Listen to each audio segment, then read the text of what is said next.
Hello student, প্রশান্ত academy চ্যানেলে তোমাদের স্বাগত জানাই। আজকে আমি আলোচনা করব মাধ্যমিক সাজেশান 2025 ইতিহাসের 4 নম্বর প্রশ্ন নিয়ে। প্রশান্ত একাডেমি চ্যানেলে উপস্থাপিত হতে চলেছে ইতিহাসের 4 নম্বর প্রশ্ন। তোমরা জানোই আমার সাজেশান ভিডিও থেকে হুবহু প্রশ্ন কমন আসে, তাই তোমরা যারা ভিডিও দেখছো পূর্ণাঙ্গরূপে ভিডিও দেখো আর কোশ্চেনগুলো টুকে নাও, রেডি হয়ে নাও, কারণ এর মধ্যে থেকে পরীক্ষায় আসবে। 4 নম্বর প্রশ্ন, 19 শতকে বাংলা নারী শিক্ষা বিস্তারে রাজা রাধাকান্ত দেব কিরূপ ভূমিকা গ্রহণ করেছিল? লর্ড মেকলে কি এদেশে পাশ্চাত্য শিক্ষা প্রবর্তক বলা হয় কেন? ঔপনিবেশিক সরকার কি উদ্দেশ্যে অরণ্য আইন প্রণয়ন করেছিল? নীল বিদ্রোহের সংবাদপত্রে ভূমিকা বিশ্লেষণ করো। জাতীয়তাবাদের প্রসারে হিন্দু মেলার ভূমিকা বিশ্লেষণ করো। গোরা উপন্যাসটি রবীন্দ্রনাথের যে জাতীয়তাবাদী ভাবধারার পরিচয় পাওয়া যায় তা বিশ্লেষণ করো। প্রশান্ত একাডেমি নির্বাচিত এই কোশ্চেনগুলো খুব ইম্পর্টেন্ট, পরীক্ষায় আসবার মতো, তাই পূর্ণাঙ্গরূপে ভিডিওটি দেখো আর নথিভুক্ত করে রাখো আর তোমরা তৈরি হয়ে নাও। ছাপাখানা বাংলায় শিক্ষা বিস্তারে কিরূপ পরিবর্তন এনেছিল? বাংলায় ছাপাখানা বিকাশের গঙ্গা কিশোর ভট্টাচার্যের ভূমিকা বিশ্লেষণ করো। নীলদর্পণ নাটক থেকে 19 শতকে বাংলা সমাজের কিরূপ প্রতিফলন পাওয়া যায়? 19 শতকে নারী শিক্ষা বিস্তারে ড্রিঙ্ক ওয়াটার বেথুন কি ভূমিকা গ্রহণ করেছিলেন? হিন্দু মেলা প্রতিষ্ঠার উদ্দেশ্য কী ছিল? বঙ্গভাষা প্রকাশিকা সভা কে প্রথম রাজনৈতিক প্রতিষ্ঠান বলা হয় কেন? ছাপা বইয়ের সঙ্গে শিক্ষা বিস্তারের সম্পর্ক বিশ্লেষণ করো। বাংলায় বিজ্ঞান চর্চা বিকাশে ডক্টর মহেন্দ্রলাল সরকারের কিরূপ অবদান ছিল? কিভাবে কাশ্মীর সমস্যার সৃষ্টি হয়? উডের নির্দেশনামা এদেশের শিক্ষা বিস্তারের মহাসনদ বলা হয় কেন? শ্রীরামকৃষ্ণের সর্বধর্ম সমন্বয়ের এই আদর্শটি ব্যাখ্যা করো। মহাবিদ্যের প্রতি শিক্ষিত বাঙালি সমাজের মনোভাব কিরূপ ছিল? ভারতসভা প্রতিষ্ঠা ও বিকাশে সুরেন্দ্রনাথ ব্যানার্জির ভূমিকা বিশ্লেষণ করো।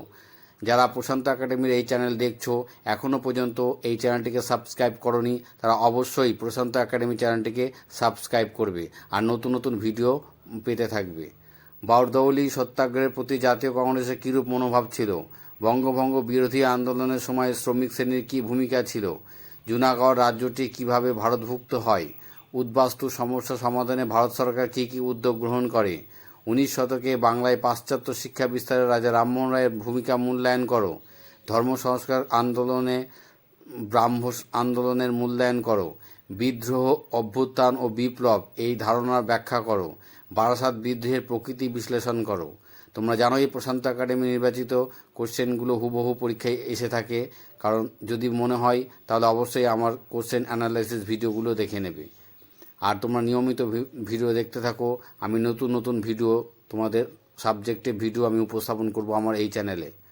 বাংলা ছাপাখানার বিকাশে উপেন্দ্র কিশোর রায়চৌধুরীর ভূমিকা মূল্যায়ন করো। স্বাধীনতা লাভের পর ভারতীয় রাজ্যগুলোকে ভাষাভিত্তিতে পুনর্গঠনের জন্য কী কী প্রচেষ্টা করা হয়েছিল?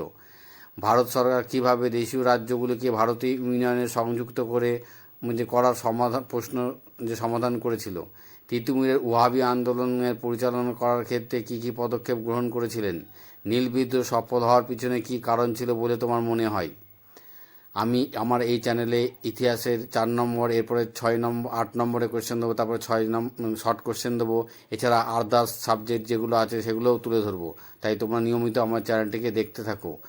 আর যারা নতুন স্টুডেন্ট বা বন্ধু আমার চ্যানেলটি দেখছো, এখনও চ্যানেলটি সাবস্ক্রাইব করোনি, তারা অবশ্যই সাবস্ক্রাইব করে রাখবে।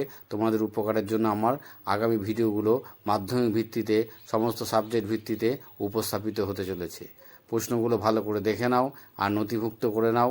এখনও তৈরি না হলে এই প্রশ্নগুলো তৈরি হয়ে নাও। চুয়ার বিদ্রোহ, নীল বিদ্রোহ, মুন্ডা বিদ্রোহ, এই যে মুন্ডা বিদ্রোহ, সাঁওতাল বিদ্রোহ, ফরাজি বিদ্রোহ, এই কটের মধ্যে একটা আসবেই আসবে। তাই তোমাদের বারবার বলছি কোশ্চেনগুলো ভালো করে স্টাডি করো, এই প্রশ্নগুলোই আসবে। যদি আমার দেওয়া এই সাজেশান ভিডিও তোমাদের পছন্দ হয় তাহলে অবশ্যই আমার চ্যানেলটিকে সাবস্ক্রাইব করবে, এই ভিডিওতে লাইক করবে, প্রয়োজনীয় কমেন্ট করবে। আমি তোমাদের আমার এই চ্যানেলে নতুন নতুন ভিডিও আপলোড করব। ইতিহাস, ভূগোল, বিজ্ঞান, বাংলা বিভিন্ন সাবজেক্টের গুরুত্বপূর্ণ সাজেশান ভিডিও আমি এখানে তুলে ধরব। যার যে বিষয়ে সাজেশান প্রয়োজন হবে তারা অবশ্যই আমার এই ভিডিওর কমেন্ট বক্সে গিয়ে কমেন্ট করে জানাবে। তাই বলছি, যারা এখনও পর্যন্ত আমার চ্যানেলটিকে সাবস্ক্রাইব করেনি তারা অবশ্যই প্রশান্ত একাডেমি চ্যানেলটি সাবস্ক্রাইব করবে আর নিয়মিত আমার চ্যানেলটি দেখতে থাকবে। প্রশান্ত একাডেমি চ্যানেল। এখানে একাডেমিক্যাল বিভিন্ন গুরুত্বপূর্ণ ভিডিও উপস্থাপিত হয়।